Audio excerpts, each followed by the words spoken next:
What's up, everybody? Today's interview is brought to you by Upside. Use our code SAM363682 and download Upside today to get an extra 15% or 15 cent per gallon discount on your first purchase. But with that out of the way, today I am joined by special guest and current Sioux City Bandit offensive lineman Eugene Winkel. How you doing today, Eugene? Not too bad. How about yourself? I definitely cannot complain. So before we get into the interview, why don't you go ahead and start us off with a brief introduction into you from your own words, and then we'll get into my questions in a second. Yeah, Eugene Winkel, offensive lineman. Been around the block a little while now, but just continuing with what I can do. From Green Bay, Wisconsin, I'm 20 years old, taking a very much so alternative route to what most do, but making my own story out of it and seeing where it goes. Absolutely. So with that being said, at what age did you get involved with organized football? I believe it was 7 or 8. I started in 5th grade, so I'm going into my 13th year, I believe it is. Very nice. So definitely no spring chicken by that account. So you end up attending, is it Preble or Preble? Preble. So you end up attending Preble High School in Green Bay, Wisconsin. You were coached by Dustin Gresson, is it? Yeah. Who had previously been the defensive coordinator. How did Coach Gresson make you a better player and prepare you for life after high school when it comes to football? He just led us in the right way. I didn't really get coached as much by him because even though he did become the head coach, he was still the defensive coach. I played defense all the way through sophomore year and ended up joining over to the offensive line. So I didn't work with him as much, but he just led us in the right direction, cared about all of us, kept our spirits up, worked us when we needed to be worked, but overall had us going towards the right direction when he had taken over. Absolutely. So, unfortunately, leaving high school, you were stuck in the midst of COVID, which can basically put the world on hold, and specifically the football world. So talk to me about how difficult it was for you at the time to kind of go through that and how it delayed your recruitment process. I remember it was the week we were going into spring break. And a lot of us as seniors are, we're going to be gone for 2 weeks, just kind of joking around about it because we knew what was happening.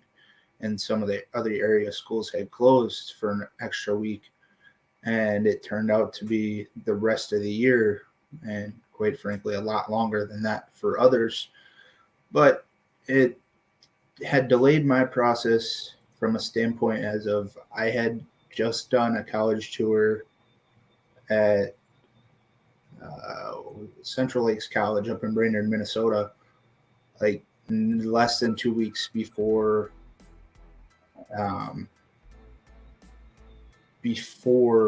COVID struck. So I had went up there and did the tour and everything, was in contact with the coaches. One of the only schools I had been in contact with, due to the sole fact that I had goofed off in school and not put as much focus towards the schoolwork aspect of it until later on. But then COVID struck and everything just kind of died down. There wasn't really anything anybody could do about it besides really play a waiting game if you wanted to.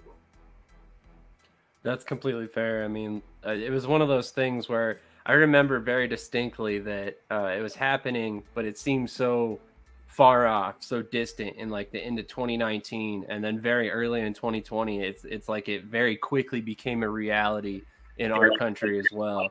Right. And it was very interesting to see exactly how that all happened. But I was not in athletics at the time, so I can't imagine how difficult it was for you to try and wade through those muddy waters that COVID gave you. But here you are today playing professionally. So better on you for being able to pave your own path. Speaking of that own path, talk to me about your decision to forego college. I mean, what ended up being the main factors that led to this decision and led you down kind of another unled path? It ultimately came down to COVID had hit, and the coaches I was in contact with up at Central Lakes kind of just didn't give an answer at all. Um, Mainly, I'm more so thinking just due to the sole fact that nobody knew what was going to happen for that upcoming season.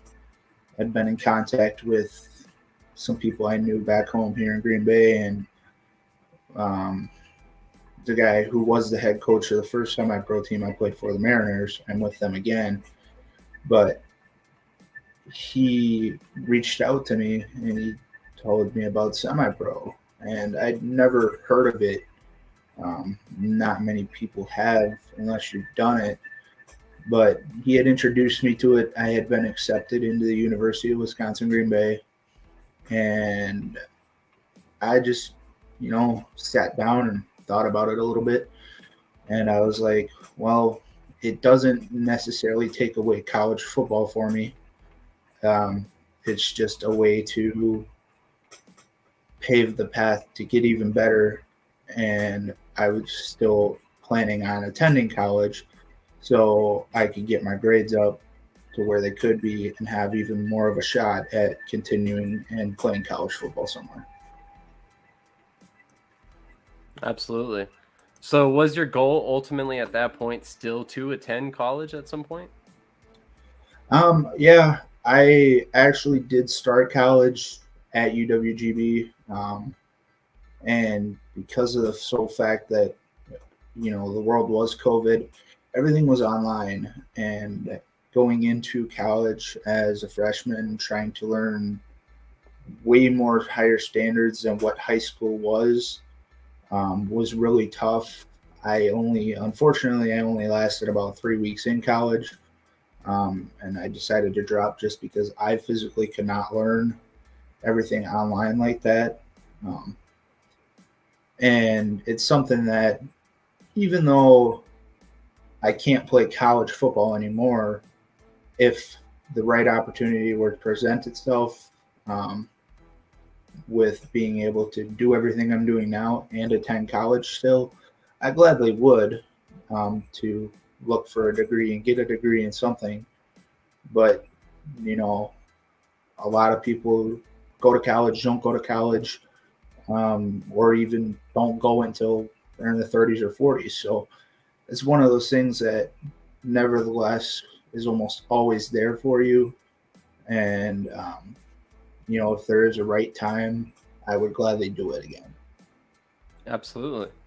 So, after you ultimately decided to step onto the semi-pro football field, how did you ultimately get there? I mean, how did you get to the decision that I'm going to go play semi-professional football? Um, I talked with the coach a little bit. He explained it to me and told me about the practices, and I'd thrown it around to a couple of my high school teammates. Hey, I don't know if this is something that would interest you or not, um, but I got talked to about semi-pro football, and it's really just a way to continue playing. Ideally, something you don't want to be done with, and semi-pro ideally is for fun, unless you're looking to physically work towards something more, as I have. Um, I got one response out of one of my wide receivers who had graduated a year before me. Him and I both started going to practices and played that season.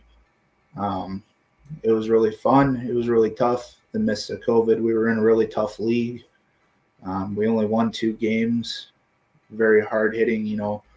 It's very different when you go from being the biggest person on the field to being one of the smaller people on the field, because a lot of these guys are 25 or older, real grown men, and here I am, 18 years old, stepping on a field with all these grown men.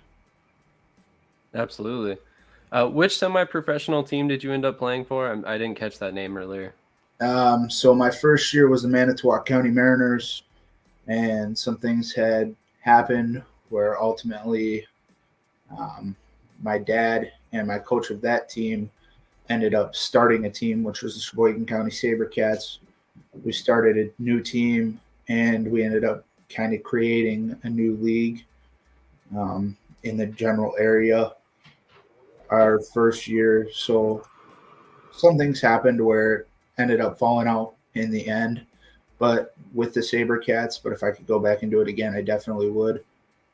Even though I was only with them for 1 year, we ended up making it to the championship and winning the championship after being down 18-0 at halftime, I think it was. So, it was definitely a great experience that I would do over again. And then ultimately, there was a downfall, and I ended up joining back with the Mariners this previous summer. And I came back when the season was a couple games over with because I was doing indoor. So I ended up coming in and playing, and we made it to the championship game, and we got killed. But that still to this day leaves a bad taste in a lot of our mouths where we want to come back this upcoming season and show them what we're really made of. Absolutely. So what did this experience getting to the championship game so early on in your career mean to you? After everything you had been through, I mean, you missed out on the college experience because of COVID. At this point, you're in semi-professional football, and you're already at the highest level that quickly. It was definitely an experience. Our center had gotten hurt, and I had always practiced center, but never really played it in a game that much. And um, I ended up having to go in at the playoff game to play center, or not the playoff game, the last game of the year for the top seed. I went into that game at center, and we ended up going into overtime. Well, right before overtime, our starting quarterback had broken his collarbone. Here I am, nerves high as heck. Even though we still have playoffs, it's for the number one seed. My nerves were so high because I'm going into, at this point, one of the highest games that I've been in, but also overtime. And now I'm snapping to a quarterback that hasn't really played quarterback all year. So it was very nerve-wracking to say the least. We ended up winning and getting the number one seed. And going through playoffs. Started at center in our playoff game. Ended up being pulled because it was raining pretty decently, and I couldn't get a decent enough grip on the ball. With the rain, I had never snapped in the rain.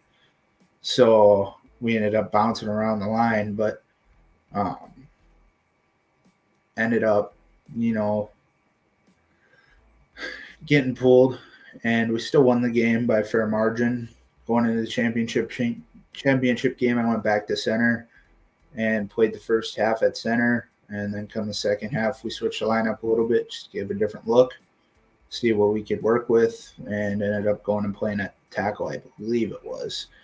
So, it was very high nerves going into that game, knowing that it's something I've never had the opportunity to have. A lot of the guys on the SaberCats were with the Mariners previously who had won 3 straight championships a couple years back. So most of them knew what it was like to be there and knowing what it's like versus myself going in. And, at the end of the day, whether my nerves are high or not, I look at it as it's just another game. 100%. You kind of have to, especially when you're playing a position like center. You kind of have to stay collected, or tackle for that matter, when you're facing the fastest pass rushers. So correct me if I'm wrong, but after just 2 seasons of playing semi-professional football, you started getting interest from professional leagues. Which teams and leagues were the first to call you, and where did you end up signing your first professional football contract? After the first 2 years, I'm from Green Bay, Wisconsin, so we have the Green Bay Blizzard of the IFL here. And before my second season had started, we had a group of guys, and we all went to a game. And I took a video recording the entrances and posted it on my Snapchat story and said, this is where I want to be next year. Because I just felt a rush of it. And, I was able to make that a reality with a lot of the right tools that I had. I got my film all built up from the championship season and sent it over to my agent, Matt Wells, because he was on me about it. He was like, what are you looking to do? He tried to get me in college for the longest time, and I just told him, it's not something I'm really interested in right now. So that being said, I sent him my film, and within less than 48 hours, I had two coaches call me, one being former head coach of the Southwest Kansas Storm, Mark Timberlake, and then the second being Marvin Jones from the Omaha Beef, and he's now with the Tulsa Oilers in the IFL. And I talked with both of them, ended up getting the offer from the Storm, and Coach Timberlake accepted it and signed with them, and that was the first team I had signed with. Very nice. So that's the Southwest Kansas Storm of the CIF, correct? Yeah. Okay, just to clear that up for anybody who had any questions about that.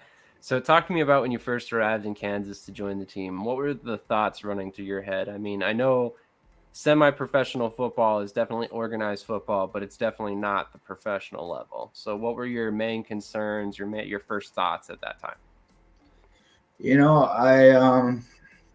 I left here at 8:00 at night the day before report date.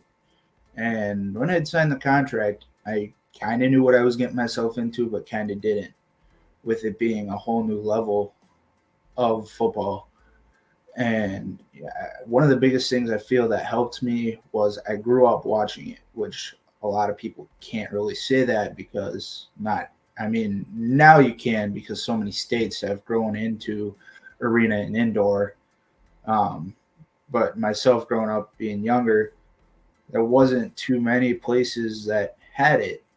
So that was one of my biggest factors that I look at as it helped me. I was able to grow up and watch the sport and learn more about it. But I left at 8:00 at night. Took me 16 hours to get there, and drove straight through the night.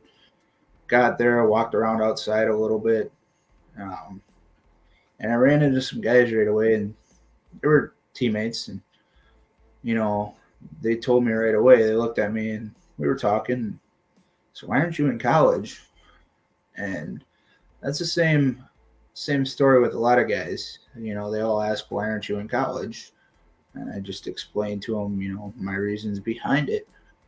But got situated and got my stuff into the room, met my roommate, and we had meetings that night. Looking around, you see a lot of guys that are way bigger than you.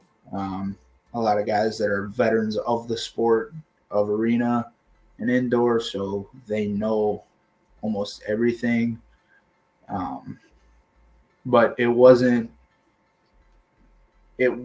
hard to process. It was more so a test to myself. What can you do here that's going to show them why you deserve to be here? And, we went into camp.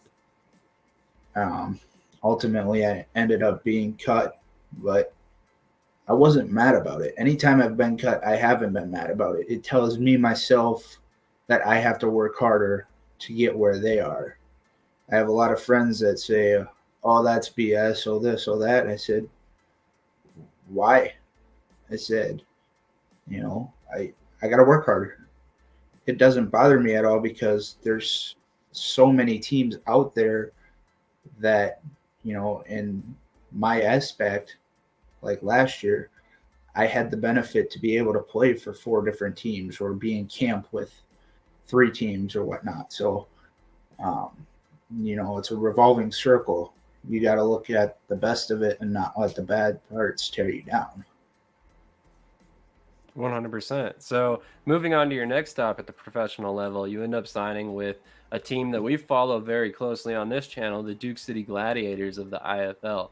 What was it like joining a franchise like Duke City that had very recently been back to back champions in the CIF?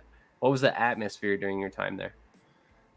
So when I got released from Kansas, I had left right away. I packed my stuff up and left. You only have a certain time frame to get out. Not in a bad way, just so that they can bring new guys in or situate the rooms as it being the end of camp. Called my agent, let him know, came back home, and I had actually signed with the Magnolia State Spartans with him right away because he wanted me to. My agent, Matt, was coaching with the team down there. Wanted me to come down and just learn more from him to get even better looks. So I ultimately signed with the Spartans and started a new job. Had a little bit of time, was going to get some money saved up, and take care of what I needed to. And all of a sudden, I woke up with a text from Coach Fred Griggs from Duke City.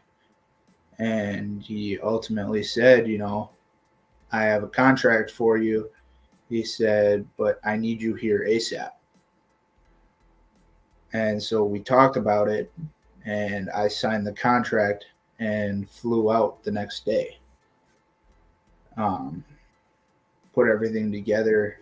In indoor, you have a 25-man roster, so they're calling 5 players at your position if they need one.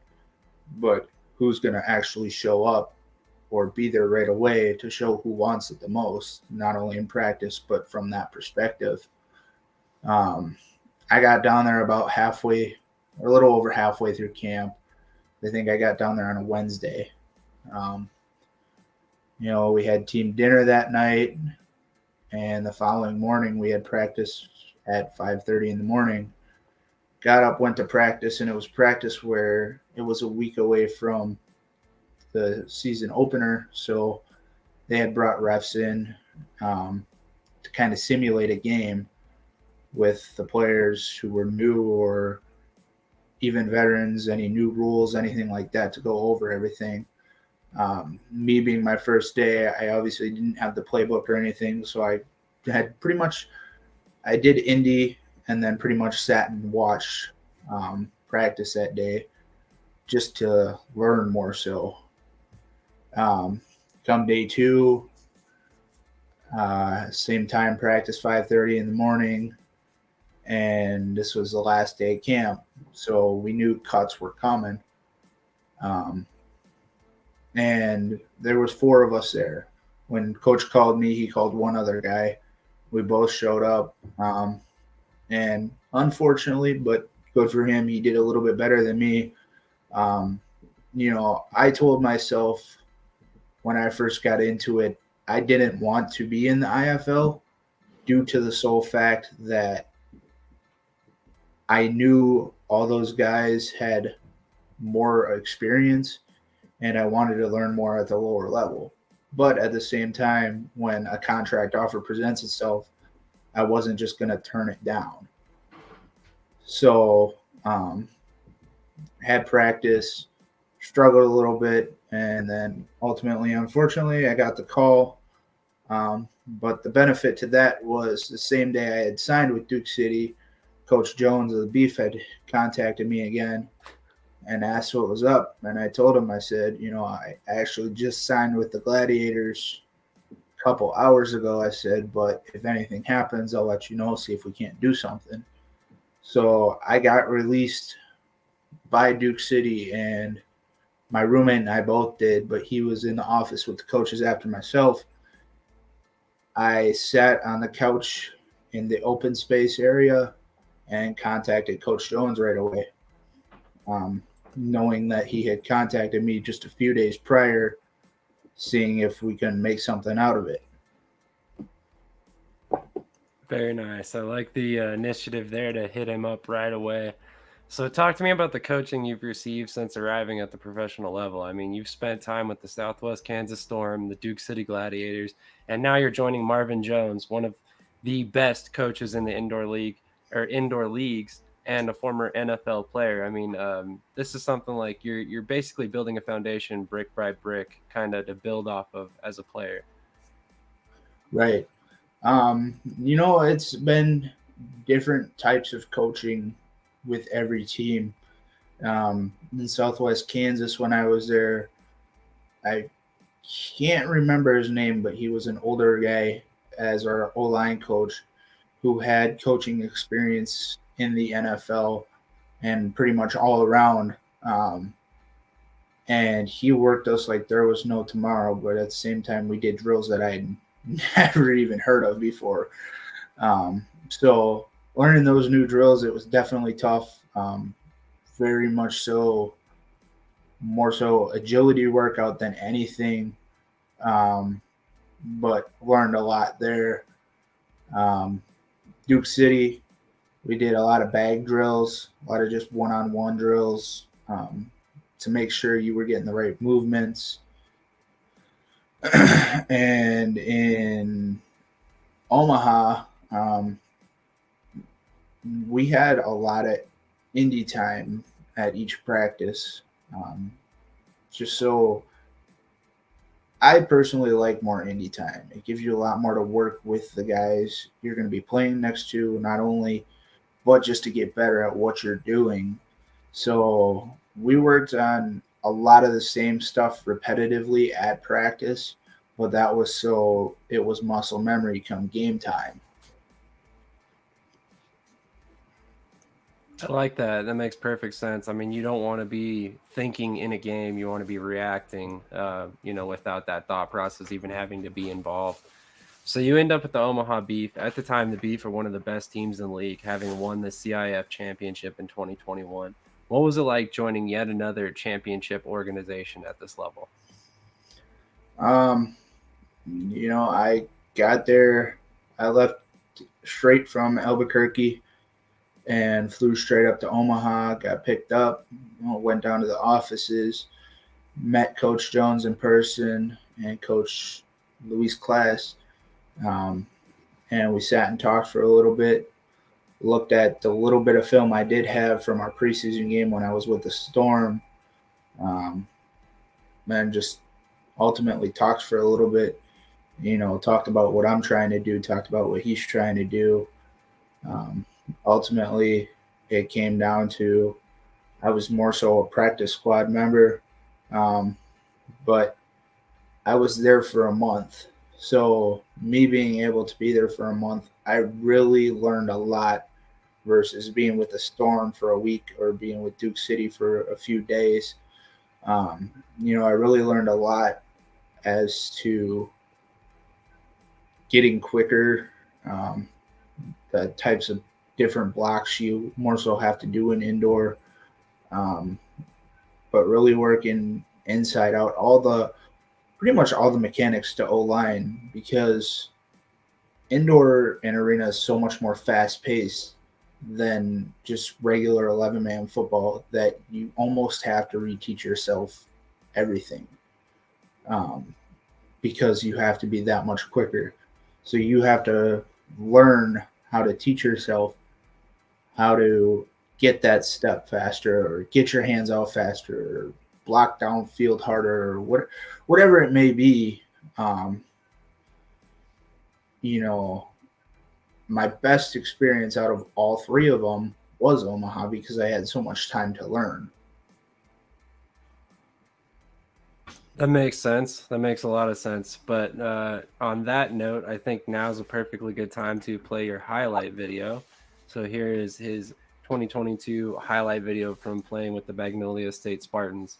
So while with the Beef, where were you guys housed in the city of Omaha, and how did that work? So we actually stayed like 2 miles down the road from where our arena was. Um, we stayed in a hotel. Had roommates, all that.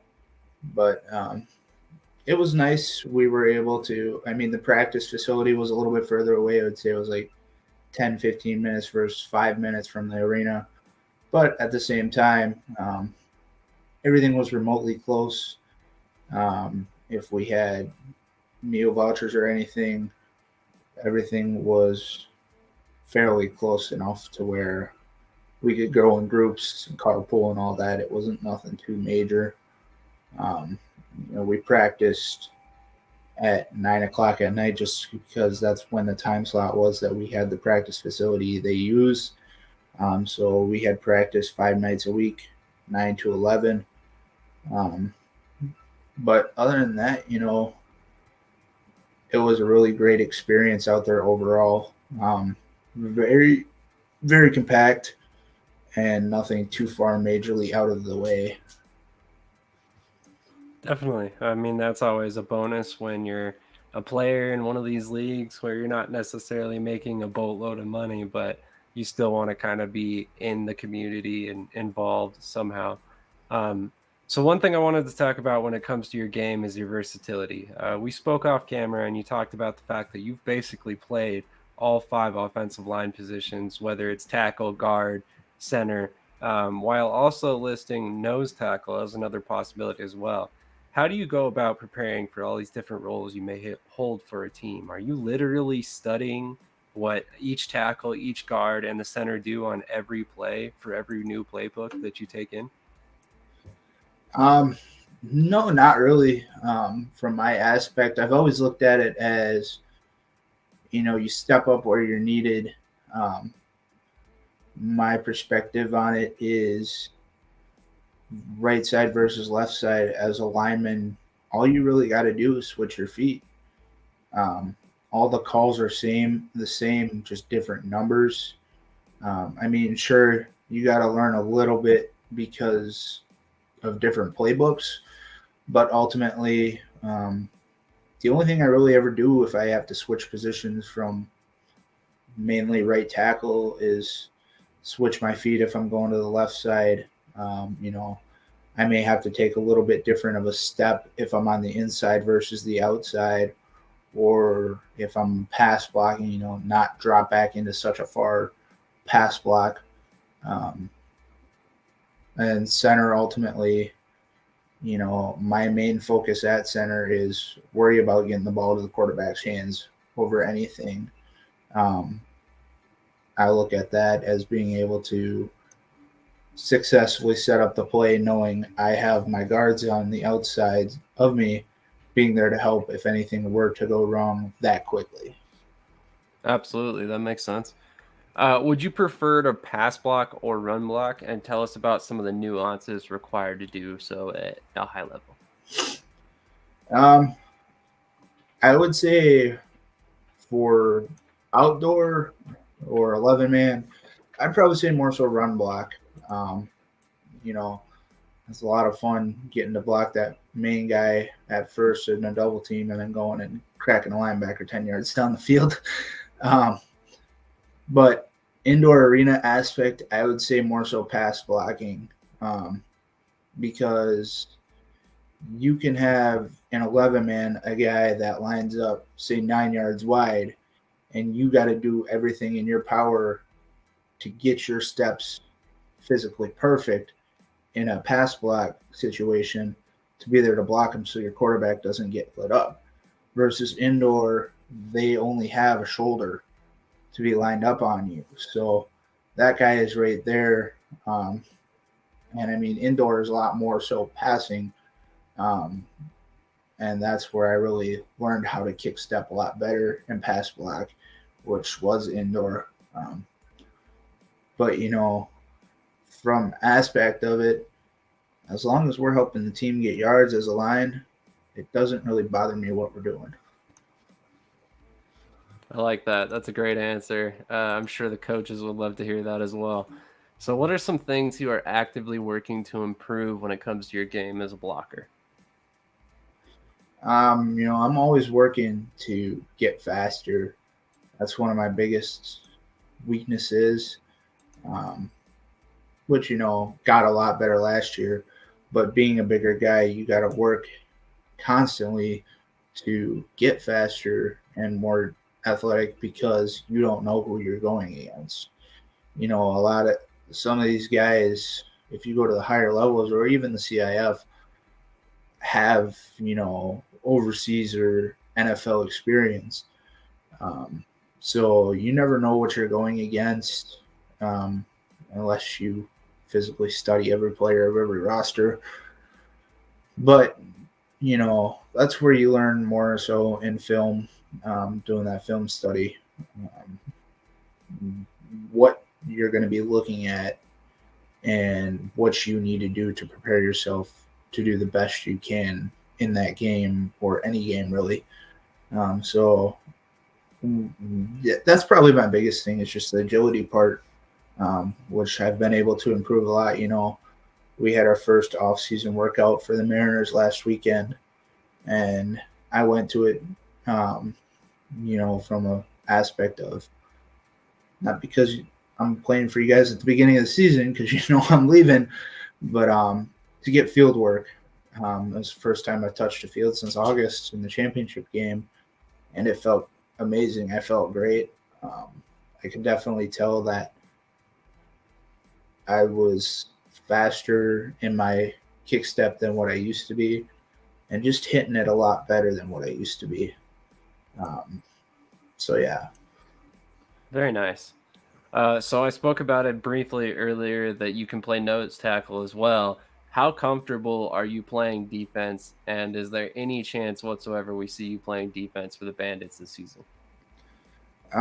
If it came down to it and I was asked to, I gladly would. I wouldn't turn it down, mainly due to the sole fact that I grew up playing defense.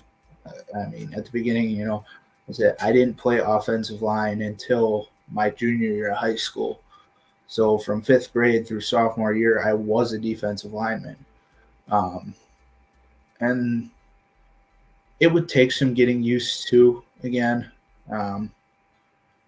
And it would take me a little bit just to learn everything, learn the calls and whatnot again. But other than that, I gladly would for not only the Bandits, but really any team. In a way, I miss defense, but in a way, I don't. So yeah, if the opportunity were to present itself, I definitely would. Absolutely. So getting back to your career, you end up with the Magnolia State Spartans. You end up starting 3 games for the team. Talk to me about how you felt finally getting your chance to start again after a few training camps, but not quite making an official roster. Um, like I previously mentioned, my agent Matt was down there, and he was more so an assistant coach, kind of just working with positions wise at the time. And I had previously signed with him, and so we always talk. We have a group with all of our players that are in the agency and everything, all the players that were on the team and whatnot. So, we always talked and I had come home from Omaha. I decided I was going to be done for the year. All the traveling was a fair price, but it's part of it. So I decided, I just wanted to settle down and get back on my feet. And even before that, I had been reached out to by the Carolina Cobras about possibly going there for camp. And I turned it down, more so due to this whole fact that, from my perspective, being so young and being out of work, being away from home for, now a couple months, just trying to get back on my feet, get everything situated. I was home for 2 weeks, and Matt texted the group chat and said he needed a starting O lineman for the game Saturday, and this was Thursday night. I went into work Friday morning and was working, and he kept talking about it. And I was like, you know what? I already miss it, even though I said I was going to be done. I said, let me see if I can't make this happen. So I got in contact with him. I said, "You need one?" And he said, "Yeah." I said, "All right, let me see what I can do." I went home, talked with my family. They helped me out with getting a flight booked, and I flew out Saturday morning and played Saturday night. That's crazy. So, what ultimately prompted your departure from the Spartans, and how were you contacted by the Bandits this offseason? Um, I left the Spartans because there was a lot of stuff that was going wrong. Um, a lot. We'll just keep it at that. Um, you know, we were all in a very bad situation. So, and that comes with, as many can see, they're non-existent now. But it comes down to I had a blast doing it, and I physically feel that I learned the most down there because I was down there for so long and we got the work that we did. Um, but I left, I came back home. There was actually a family of fans that I had stayed with while being down there. They welcomed me into their house, not knowing who I was, I not knowing who they were, besides, at team events. And they offered to bring me home when everything had happened. Um, this was down in Mississippi. We left, came up here, did a little bit of touring around here, and they went back. Um, but it was a great learning experience because I learned so much there, and a great learning experience because I learned how to face adversity harder than I or a lot of us down there have ever faced before. Um, you fast forward to this year, and got my film all situated, got it sent out. Um, Talked with Matt. He was getting stuff sent out. Um, I saw a lot of guys that I knew getting signed, getting contacted, all that. And in my head, it bothered me a little bit, but at the same time, I knew I just had to be patient. I couldn't get mad about it. I couldn't get sad about it. I couldn't do anything about it besides patiently wait, work the best to do what I could, and see what was made out of it. Um, Ultimately, Coach Lobin from the Bandits had contacted me, and prior to that, Coach Brown of the Wenatchee Valley Skyhawks, they're in the, I think, AWFC. He had reached out to me, and I knew it was still early. So, I thanked him for the offer. I told him, because he told me, I had a spot there um, if I wanted.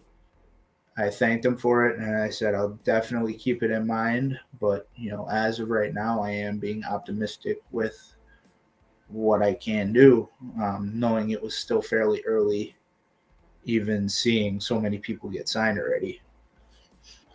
So Coach Lobin contacted me, and we talked on the phone. Well, we had texted back and forth, and he's like, "Yeah, I'll give you a call tonight at like 8 or 9." And I had texted him around that time and didn't hear anything. Well, I'd woke up for work the following morning, and there's Coach Logan calling me at 7 a.m.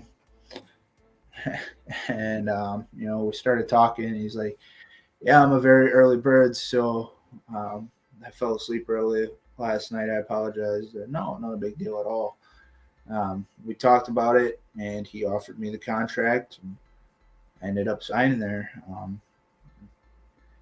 As as far as everything I've seen, it's a very long known organization and a very decently known organization for everything all around. So I'm extremely excited to get out there and work with the team, the organization, the coaches, everyone out there.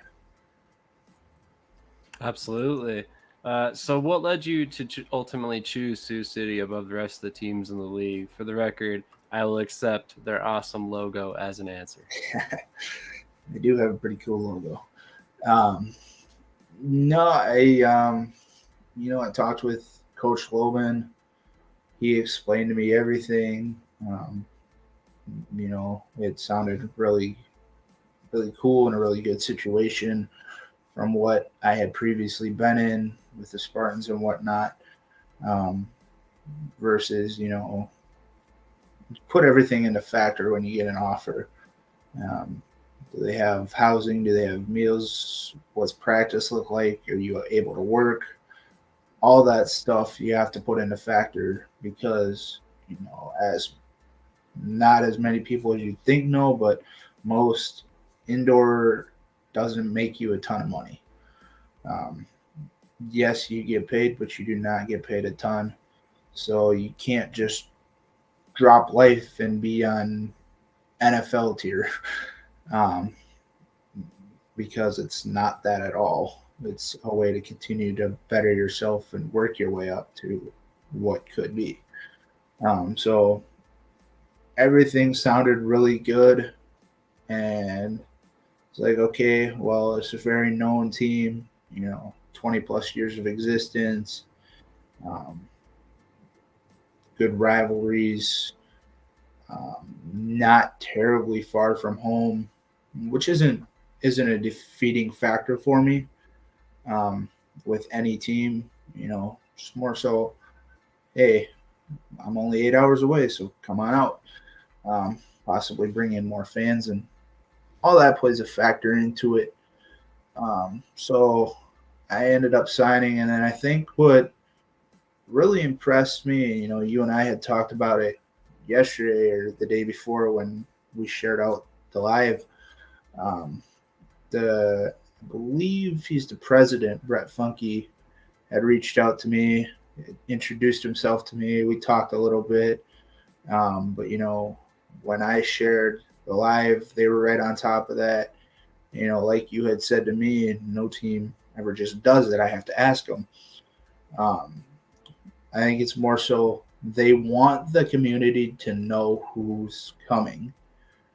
They want their fans to know what to expect and get a little intel into the players' lives before they actually get there. As they should, as they should. I personally think stuff like this, interviews like these, are very valuable to fans that want to get to know these players on these smaller teams because it's not like the NFL. Free agents are coming in, maybe guys you've never heard of or guys that have played here and there, but it's never really amounted to a full season. These are the kind of situations where they get an opportunity to kind of learn and meet these people. And then with the team promoting it, it's huge because that legitimizes this interview for the fans. And from the bottom of my heart, thank you, Sioux City. Thank you, Brent Funky. I really appreciate that. I know I got to reach out to you via message, and we talked very briefly, but I really appreciate you jumping on that like you did. Yeah, like I told you, Eugene, it is a thing that, more often than not, when I do these interviews, I reach out to the teams to try and get them to share it or, promote the interview as well as what we do promotion wise, because that always helps. Like I said, it legitimizes these interviews that the teams are backing what we do here. So often, very often, I don't even get a reply, let alone get them to share it. And he was on top of it without me even asking. And I don't think you asked as well. I mean, it was just a thing of you posted it and he was on top of it. It was immediate almost that he had shared it out. And that's a big deal to us as a network. It's a big deal to the players for the team because I believe that they're going to promote you in other ways as well. And ultimately, that's what makes a good organization because they have the players' best interests at heart. Yeah, for sure. So, being that you're now signed to the Sioux City Bandits for 2023, what is your ultimate goal to accomplish in 2023, and what can Bandits fans expect from you as a player? Um, my biggest thing this year that I have to myself as a goal is make a roster and last the whole season. Um, you know, I learned a lot last year into what can be and what I can do, and I'm looking forward to taking that somewhere that I now have experience to show what I have and physically now have a way better chance to compete for a spot versus being completely green last year and not really knowing anything. So I'm really looking forward to just bringing myself to present and do what I can to show them why I deserve to be there. Um, Fans wise, our motto this year is bigger than football. And from what I understand, it's a very fan oriented community. Um, I'm all about the fans. They come out to support you and watch what they love. They spend their hard earned money on you, ideally. So I definitely look forward to getting out there, meeting the fans, interacting with them, doing the events that we do. Um, my biggest thing is I grew up going to those games, going down on the field after, getting autographs and all that. And as a kid, it's one of those things you never forget. So now the fact that I'm able to do it, the first time I did it last year for the Storm preseason game after that, I just had instant goosebumps. I grew up experiencing that. Now I get to do it for them. So when it comes to that, I'm all about the fans and the community doing whatever we as players, team, and organization can to bring them in and support them and have them continue to support us. Absolutely. And I mean, I think that's super important in the indoor football world, where they live or die by the fans that are in the seats or the fan support. So I got one last question for you before I give you the floor to kind of shout out anybody you would like to.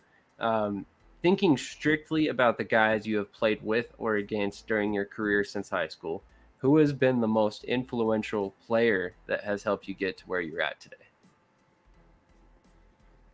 Um, I would say my quarterback from the Storm. I know you've heard of him. A lot of people have. um, Giovanni Sanders went from the Storm to the Bismarck Bucks, now signed with the Vegas Nighthawks for this upcoming season in 2023. Um, Quarterback lineman connection, there's no other like it. Between those 4 to 7 people, whether it's or 4 to 6 people, whether it's indoor or 11 man, there's nothing like it because you have to know everything as a lineman, and the quarterback has to know everything as his position to know what you're doing every moment of the game. Um, when I got to Kansas, he welcomed me in. We started talking. We went out to eat together. We practiced in our lobby area of the hotel we stayed at as a group, just to get extra reps. Um, did everything together. When I got released, he was the first person I went to, and he said to me, you're going to be somewhere. He said, get everything together. He said, whether it be me helping you or your agent, let me know. But he said, I guarantee you by the end of next week, you'll be signed somewhere. And, I thanked him for everything. And we still stay in contact, talk here and there. But I thanked him for everything. And to this day, I still thank him for everything because that was probably the moment I was most down, even though I knew there was nothing but better coming out of it about the whole thing. I just got released. Now what? I was very down, even though I didn't show it, but I also knew it just meant I had to get better. So having the connection I did with him and hope to get someday again, hopefully we end up on the same team somewhere, or even playing against each other again. He's definitely been one of the biggest impacts into my career so far, player wise. That's awesome. Shout out to Giovanni Sanders, a guy that we've covered very closely here on the network, and we will be covering closely in the future. Like you said, he signed to Vegas, so maybe we see you finish out the season in Sioux City and eventually jump to Vegas for the playoff run. Yeah, it'll be great. Absolutely. So before I let you get out of here, why don't you go ahead and take the floor and shout out anybody you would like to? Yeah, just appreciate my dad, Bob, um, my girlfriend, and her mom for everything they do for me. My friends and the rest of my family um, for continuing to support me with the whole indoor thing and not giving up on me, just pushing me to only get better with everything I do. So I appreciate it, and I appreciate and love all you. Absolutely. Love it. Well, with that being said, man, I'll let you get out of here and have the rest of the day yourself. I appreciate you coming on, and it was a blast learning more about your career. Have a great day. Thank you. I appreciate it. Absolutely. So, once again, ladies and gentlemen, that was Eugene Winkel of the Sioux City Bandits. Eugene is hoping to bring a championship to the Bandits and their loyal fans in 2023. On behalf of the Shady Sports Network, Eugene, we wish you luck and go Bandits. Once again, this episode was brought to you by our sponsor, Upside. Upside is now offering cash back on gas, groceries, and restaurant purchases. Each time you use the app, you select the best offer, go to the location, simply click check in, pay for your items, and you're done. It's as simple as that. To date, myself, I've earned over $300 in cash back on this app. Use our code SAM363682 today, and you'll earn an additional 15 cents per gallon cash back on your first purchase. The app is completely free to use, and they offer bonuses up to 25 cents per gallon back. So sign up today using our code SAM363682 and start earning cash back today. You will also, as well, support the Shady Sports Network, which we absolutely appreciate. If you haven't done so already, hit that like button, comment, and subscribe, and we will catch you in the next episode later on today.